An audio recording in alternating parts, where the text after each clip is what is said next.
Comenzamos la segunda parte del módulo sexto, los contextos de uso, la marcación de las voces, en el que vamos a tratar el uso especializado de las voces, viendo algunas particularidades de palabras técnicas en las obras lexicográficas. Como hemos adelantado, no hay homogeneidad en la marcación del uso especializado en los diccionarios. Así, se combinan marcas de carácter general como tecnicismo y científico junto a marcas de técnicas y ciencias sin especificar el criterio ni a qué nos referimos con tecnicismo y a qué con científico y por qué no se ha marcado como propio de alguna ciencia o técnica particular. Las decisiones que tienen que tomar los lexicógrafos a la hora de incluir determinadas voces procedentes de los ámbitos de especialidad no son fáciles. Se parte del hecho de que si una voz especializada se ha difundido en la comunicación general, debe figurar en el diccionario, aunque siempre señalando su procedencia mediante la marca diatécnica correspondiente.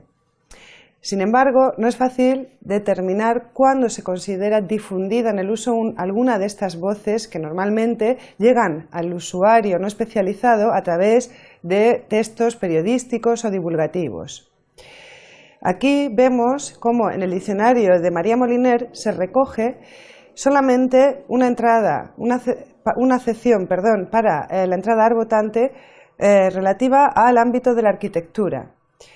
En el diccionario de la Real Academia Española, en cambio, se recoge además la acepción que se usa en el ámbito de la marítima. El criterio del diccionario de la Real Academia Española es incluir voces de especialidad, sea su uso frecuente u ocasional. Por esto encontrábamos mayor número de acepciones con marcas diatécnicas en el diccionario de la Real Academia que en otros diccionarios. Así, por ejemplo, se incluye una voz como mapear del ámbito de biología, sea más o menos frecuente su uso. A propósito de la colocación de la información sobre las voces especializadas ya de uso general, podemos ver que en el diccionario de María Moliner en ocasiones se coloca la información en el enunciado definidor. Así, en la acepción cuarta de acceso vemos la subacepción se usa específicamente en medicina como ataque. En el diccionario clave no se presenta la marca diatécnica, sino que en la definición se incluye esta información. Así, para antropozoico vemos que en el enunciado definidor se tiene la información geología, el ámbito del que procede esta voz. En el diccionario VOS no se usan nunca abreviaturas y tampoco para las marcas diatécnicas, para evitar confusiones. Vemos junto a acuícola, marcado como del ámbito de la biología, la marcación de lenguaje técnico para acceso, que antes hemos visto que María Moliner señalaba como propia del ámbito de la medicina. Otra cuestión que se ha planteado en lexicografía a propósito de las marcas diatécnicas es que no se establece una jerarquía que realmente existe en esta marcación.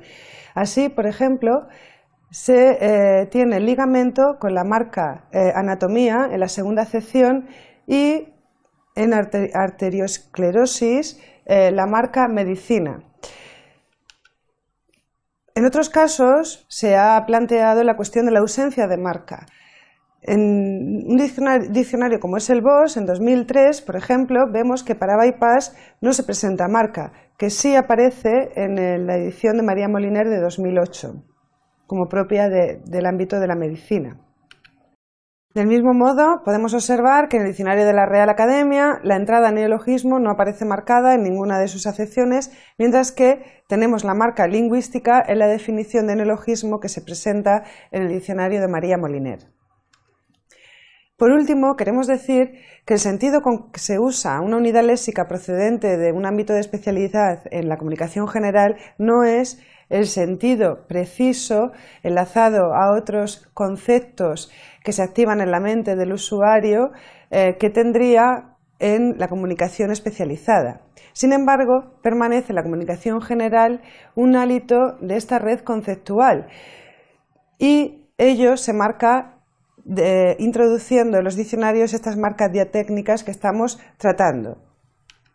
Por otra parte, si contrastamos algunas definiciones de diccionarios especializados de algún ámbito, como pueda ser el Diccionario de Economía y Finanzas de Tamames y Gallego, con las definiciones de diccionarios generales de uso, veremos que en algunos casos la definición es bastante próxima en el diccionario general a la definición de un diccionario especializado. Sería el caso de activo, que se define en el Diccionario de Economía como conjunto de bienes y derechos cuya titularidad pertenece a una persona física o jurídica.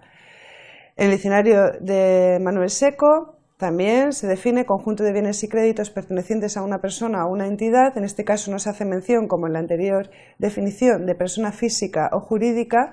En el Diccionario de la Academia encontramos una definición similar de activo. En las voces marcadas procedentes de ámbitos de especialidad con estas marcas diatécnicas que estamos tratando en este apartado, encontramos una información semántica precisa pero no exhaustiva, suficiente para la comprensión por parte del usuario no especializado, pero al mismo tiempo capaz de mostrarle de alguna manera el ámbito de especialidad del que procede. Por último, os proponemos como actividad contrastar las definiciones de 5 voces del ámbito de la economía en un diccionario especializado y en un diccionario general. Con esto concluimos esta segunda parte del módulo sexto y os esperamos en la última parte de este módulo que corresponde también al final del curso.